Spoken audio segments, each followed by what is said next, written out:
Kim handles administrative tasks. Just staff.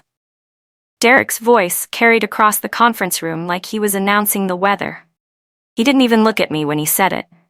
He was answering a question from the new regional director about who managed our core systems. My systems. The ones I'd built from scratch over 6 years. 50 people sat around that table. Some shifted uncomfortably. Others nodded like Derek had said something reasonable. A few smirked. Nobody spoke up. Nobody corrected him. The regional director wrote something down and moved on to the next question. I felt my face burn, but I kept my expression neutral. Arguing would only make me look defensive. Staying silent made me look weak. I chose weak. Sometimes that's the smarter play. The meeting ended 20 minutes later. People filed out quickly, avoiding eye contact with me. I gathered my notebook and laptop slowly, letting the room empty. My hands weren't shaking, but my chest felt tight. 6 years of work reduced to just staff in front of leadership. 6 years of late nights, emergency fixes, and system designs that kept this company running. All of it dismissed with 4 words and a casual wave of Derek's hand. I walked back to my desk through the main office. Conversations stopped as I passed. People suddenly found their computer screens fascinating. One coworker, Brian, caught my eye and quickly looked away. The silence followed me like a shadow. By lunch, the gossip had spread. I heard whispers near the break room. Someone laughed. I didn't go in. Instead, I sat at my desk and opened my email. There was a message from Jordan, one of the few people who'd been kind to me over the years. It was brief. "You okay?" That was rough. I typed back, "I'm fine. Thanks for asking." But I wasn't fine. I was humiliated, angry, and something else I couldn't quite name yet. Determined, maybe. Or just done with being invisible while everyone else claimed credit for my work. Derek hadn't always been my boss. He'd arrived 18 months ago with an impressive resume and a confident handshake. Management loved him immediately. He talked about innovation and leadership and disruption. He used words like synergy without irony. Within 3 months, he'd been promoted to department head. Within 6, he was presenting my systems to clients like he'd invented them himself. I'd watched it happen in real time. Every presentation, every client meeting, every executive briefing, he took my designs and made them his story. And management let him. They encouraged it even. I thought back to my early years at the company. I'd been hired as a junior systems analyst, fresh out of college, and eager to prove myself. The company was smaller then, still finding its footing in a competitive market. I'd noticed immediately that their infrastructure was outdated and inefficient. So I started fixing things. Small improvements at first, faster processing, better data organization, then bigger projects, complete system redesigns, new security protocols. Everything I touched got better. Management noticed. They praised my work privately. But publicly, they kept my name out of it. Less attention means less politics, they told me. Focus on the work, not the recognition. I believed them. I thought recognition would come eventually. It never did. Instead, I watched others get promoted. Colleagues who used my systems got raises and titles. Managers who presented my solutions got bonuses. And me? I got more work. Bigger projects, more responsibility, but never the credit, never the acknowledgement. I told myself it didn't matter. I told myself the work was its own reward. But watching Derek stand in front of the board last quarter and present my latest security framework as his own innovation, that had stung. Watching him get a standing ovation had felt like a punch to the stomach. And now this. Just staff. Like I was interchangeable, replaceable, forgettable. That afternoon, I received a calendar invite for a one-on-one with Derek. No subject line, no agenda, just 30 minutes scheduled for tomorrow morning. I stared at it for a long moment before accepting. He probably wanted to smooth things over. Make sure I wasn't upset. Remind me that we're all team players here. I could already hear his voice in my head, friendly but dismissive. I saved the invite and went back to work. There was always more work. A system update needed testing. Security logs needed reviewing. The database backup protocol needed adjusting. The company ran on these invisible tasks, tasks only I fully understood. I stayed late that night, long after everyone else had gone home. The office was quiet, except for the hum of servers and the occasional click of my keyboard. I pulled up my documentation files. Everything I'd ever built for this company was meticulously recorded. every system design, every code modification, every security protocol, every patent-eligible innovation. I'd learned early to document everything. Not because I was paranoid, because I was thorough, because I understood that in corporate environments, if something isn't written down, it doesn't exist. And if it does exist but nobody knows who created it, someone else will claim it. I'd seen it happen before. I wouldn't let it happen to my work. The next morning, I arrived at Derek's office exactly on time. He was on the phone, gesturing for me to sit. I waited silently while he finished a conversation about quarterly projections. When he hung up, he smiled at me. It was his professional smile, warm but not genuine. "Kim, thanks for coming. I wanted to check in after yesterday's meeting. I know things got a little tense." Tense. That was his word for public humiliation. I kept my face neutral. "I understand." He leaned back in his chair, still smiling. "You do great work behind the scenes. We appreciate that. Sometimes in these meetings things get simplified for the executives. You know how it is." I nodded slowly. "I do know how it is." He seemed relieved. "Good. I'm glad we're on the same page. The important thing is that the work gets done, right? That's what matters." He paused, waiting for me to agree. I said nothing. The silence stretched just long enough to become uncomfortable. His smile faltered slightly. "Anyway, I wanted to make sure we're good. No hard feelings?" I met his eyes directly. "No hard feelings, Derek." He relaxed again. "Great. Now, I need you to prepare the system documentation for the compliance review next week. Full technical specs. Make sure everything's clear and up to date." I stood to leave. "Of course, I'll take care of it." The compliance review was routine. The company underwent them twice a year to maintain industry certifications. Usually, they were boring and predictable. Auditors would review documentation, ask technical questions, verify security protocols, and sign off on everything, but this time felt different. The audit team was larger than usual. They'd brought a legal specialist, and their questions were more detailed, more pointed. They wanted to see original design documents. They wanted to trace system development timelines. They wanted to know who had created what and when. I provided everything they requested. Every document, every timestamp, every digital signature. All of it perfectly organized, all of it clearly attributed to its creator. 3 days into the audit, the atmosphere in the office changed. Executives who normally ignored me suddenly appeared at my desk with urgent questions. "Kim, do you have the original patents for the security framework?" "Kim, can you confirm the development timeline for the database architecture?" "Kim, legal needs to speak with you about intellectual property documentation." I answered every question calmly and thoroughly. Yes, I had the patents. Yes, I could confirm the timeline. Yes, I'd be happy to speak with legal. I watched their faces as they realized something they'd apparently never considered before. Something important. Something that couldn't be ignored anymore. The legal team called me into a meeting on Thursday afternoon. There were 4 of them. The chief counsel, 2 specialists, and someone from corporate risk management. They looked serious, uncomfortable even. The chief counsel spoke first.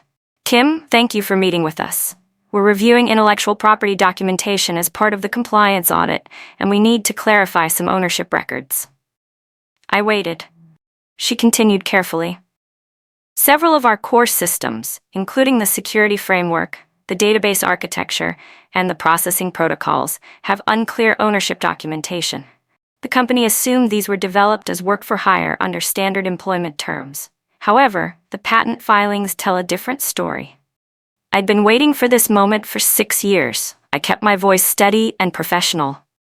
"The patents are filed under my name because I developed those systems independently before bringing them to the company. When I was hired, I offered them limited licensing rights under specific terms. Those terms were outlined in my original employment contract." The room went very quiet. The chief counsel exchanged glances with her colleagues. "Your employment contract specifies licensing terms?" I nodded. "Section 7, paragraph 3.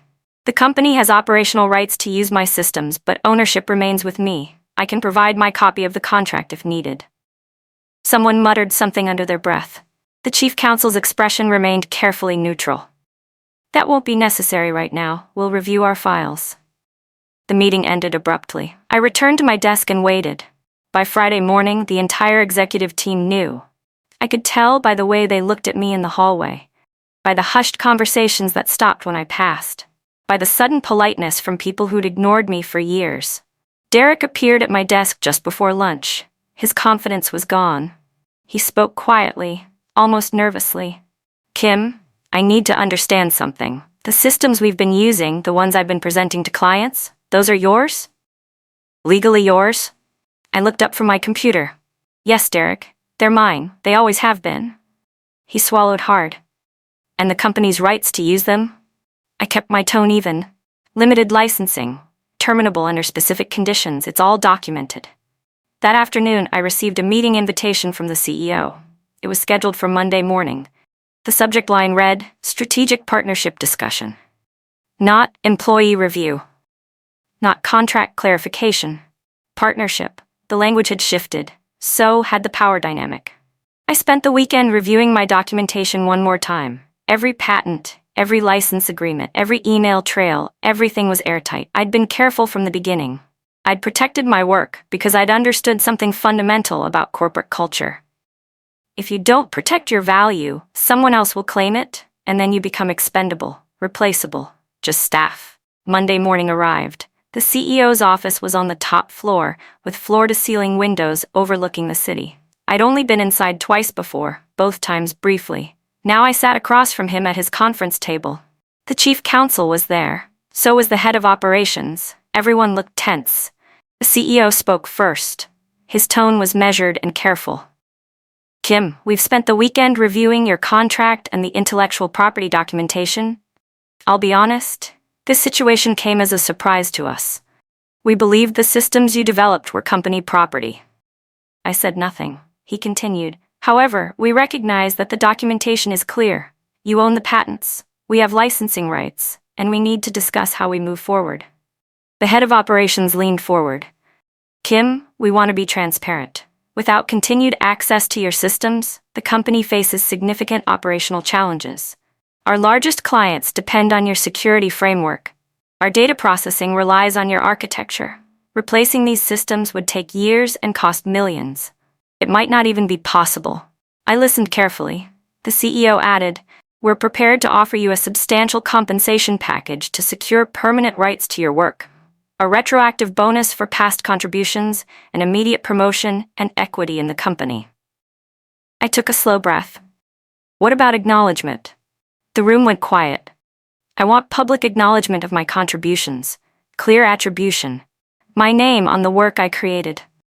The CEO and chief counsel exchanged looks. The CEO nodded slowly. "That's reasonable. We can arrange that."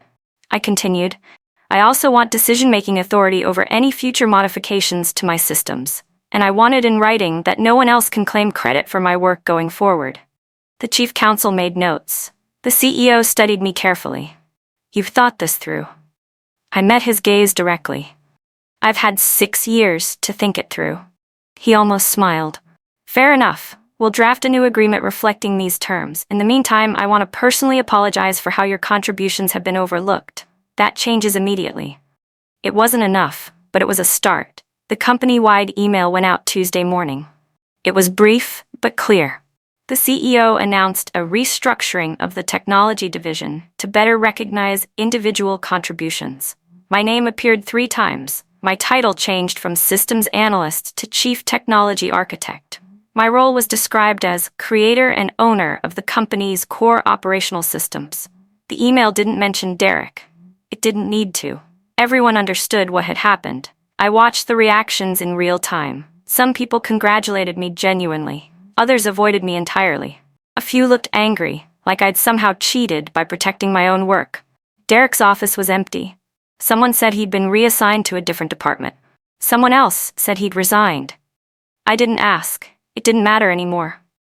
Over the next 2 weeks, I negotiated the details of my new contract. The company agreed to pay me retroactively for 6 years of undervalued contributions. They gave me equity. They gave me authority. They gave me respect, or at least the appearance of it. More importantly, they gave me control.